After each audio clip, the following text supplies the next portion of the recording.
Yan, what's up dribblers at mga shooters, kamusta? Kamusta po kayo?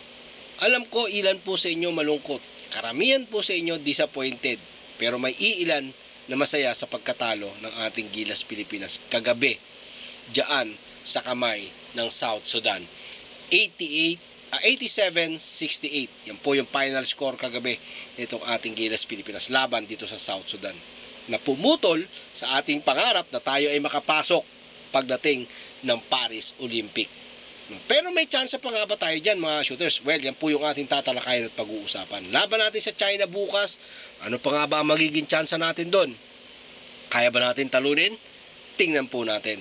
Coach Chot Reyes inako lahat ng pagkukulang at pagkakamali sa kampanya ng Gilas Pilipinas dito sa FIBA Basketball World Cup. Yan yung ating pag-uusapan sa video ito, pero bago yan, ako po yung maglalambing at makikiusap. Baka kayo po yung napadaan sa ating YouTube channel. Ako po yung makikiusap na pwedeng i-like, share, comment, and please subscribe and hit that notification bell button para lagi po kayong updated sa ating mga Gilas Pilipinas video. Mga shooters, naputol nga kagabi yung pangarap na otomatikong makapasok itong ating Gilas Pilipinas sa Olympic. Pinutol po ng South Sudan.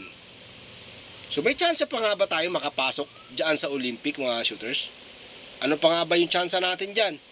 Paano natin gagawin na makakapasok tayo sa nalalapit na Olympic mga shooters? Ito po yun.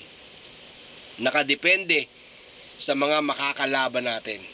Dahil natalo nga tayo dito sa South Sudan, so magkakaroon po ng FIBA Olympic Qualifier.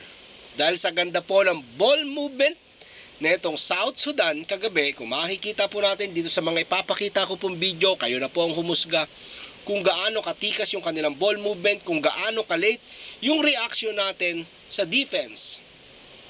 Laban po natin dito sa South Sudan.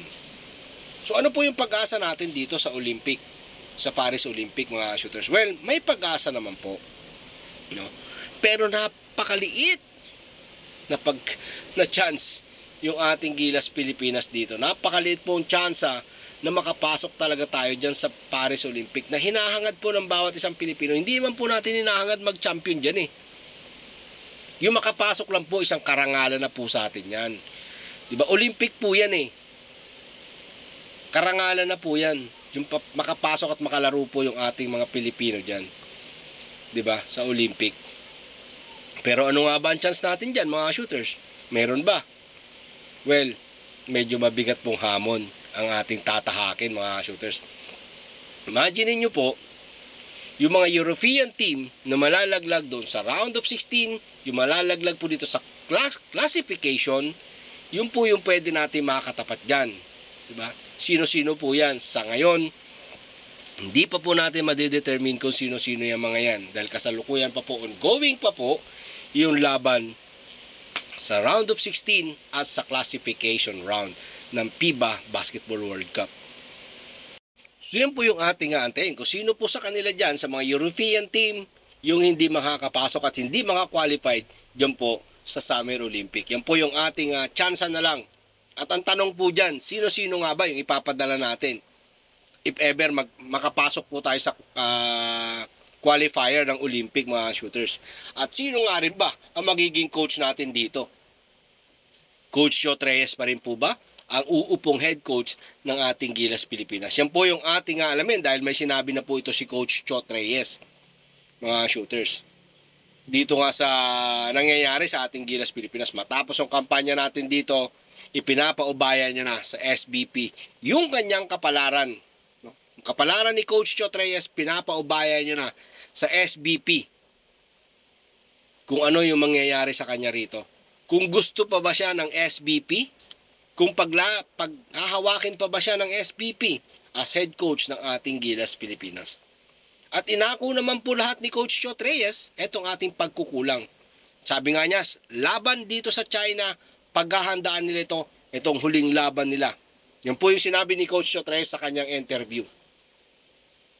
Na paghahandaan nila itong magiging huling laban sa classification round against China. Dahil itong China, mga shooters, pagdating po ng Asian Game, makakatapat din po natin ito.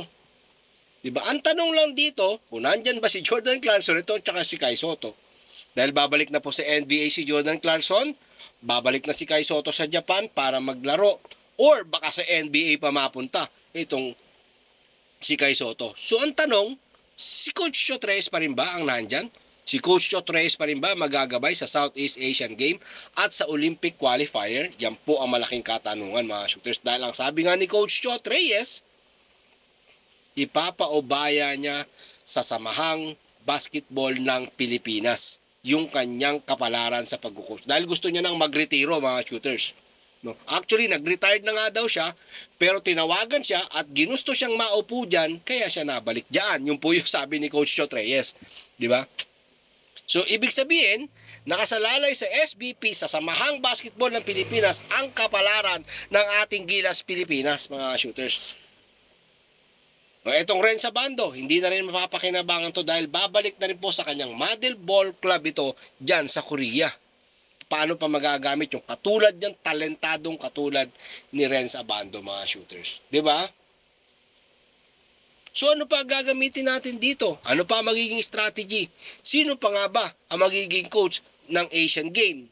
Ngayon, na sinasabi nga ni Coach Chot Reyes, ipapaubaya niya ang kanyang kapalaran dito sa Samahang Basketball ng Pilipinas. Mga shooters, napakalaking impact ng Rensa Bando, no? At sana talagang magkaroon ng magandang programa itong ating Gilas Pilipinas. Magkaroon ng malaking revamp para yung ating kupunan maging international competitive. Para yung ating kupunan na Gilas Pilipinas, makita natin internationally na nagkukumpit ng malakas, matatag ang ating magiging kupunan. Diba? Hindi yung pagdating ng ganito, katulad na itong Asian Game, itong FIBA World Cup, saka palang paghahandaan. Diba? Nakakapanghinayang mga shooters. Katulad ni Jordan Clarkson, nagtala po siya, pagod na pagod yan mga shooters. 35 minutes playing time, 24 points, 4 rebounds, 3 assists, 2 steal. Yan po yung statistic na ikinakana ng isang Jordan Clarkson. Ito, isa pa ring pagod. No, consistent din ang playing time nito, 34 to 35 minutes. 20 points, 12 rebound, double-double performance yung isang Dwight Ramos, mga shooters. Diba? Ito ang gumulat sa mundo. Ito yung talagang nagpakita dito. Hindi umaabot ng 35 minutes yung playing time niya, pero 12 points, 14 big rebounds, 2 assists. Kai Sotto, nagpakita rin against South Sudan dito sa kakampi niya sa Adelaide. 8 points, 5 rebound, 1 assist, 3 block. No, nakatatlong supalpal. Pero ang kawawa dito mga shooters, etong katulad ni Jordan Clarkson na talagang pagod, kayod kalabaw ang inaabot dito mga shooters. No? Kayod kalabaw. Kasi yung style kasi nung system na tumatakbo, no? Yung dribble and drive ni Coach Chot, no? Dribble and drive ni Coach Chot Reyes, tapos yung ISO ni Coach Chot Reyes, pagod na pagod ang isang Jordan Clarkson dahil feeling ni Coach Chot Reyes nasa PBA siya, nasa talk and text siya nagko-coach. Tapos ang kanyang si Ronde Hollis Jefferson, di ba? Laban dyan sa South Sudan, talagang check na check yung Jordan Clarkson. Kung makikita nyo po, 24 points yung kanyang naiambag. Di ba? Kung talagang hindi na-check dyan si Jordan Clarkson, hindi lang po yan ang kanyang maiambag dyan, mga shooters. Mas malaki ang kanyang maiambag dyan. Di ba? Kasi kayang-kaya niyan, NBA caliber po yung Jordan Clarkson, kayang-kaya niyang iskoran itong kanyang mga makakalaban. Pero sa higpit ng bantay at check na check siya, hindi niya kayang umiskor ng more than 30 points. Di ba? So yun po yung pagkukulang ng ating Gilas Pilipinas dito. Ayan, marami pong salamat. Ano man po ang inyong maging opinion, pag-usapan po natin dyan sa comment section. Marami pong salamat sa inyong panonood. Ingat and God bless everyone. Adjourn. Laban Pilipinas, patuloy ang suporta. Adjourn. Puso.